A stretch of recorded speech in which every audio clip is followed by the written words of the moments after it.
Olha aí, pessoal, eu aqui de novo, né? E olha aqui, ó, pra vocês verem que ele vai estar funcionando, ó. Ó,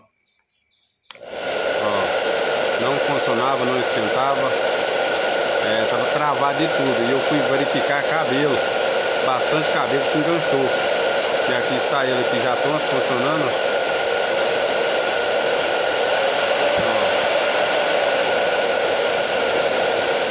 Ó. Olha aí, ó, funcionando direitinho aí, ó.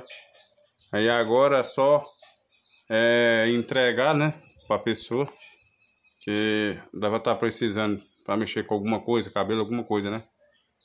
Então, pessoal, é isso aí. Gostou desse vídeo? Curte, compartilhe, se inscreva no canal.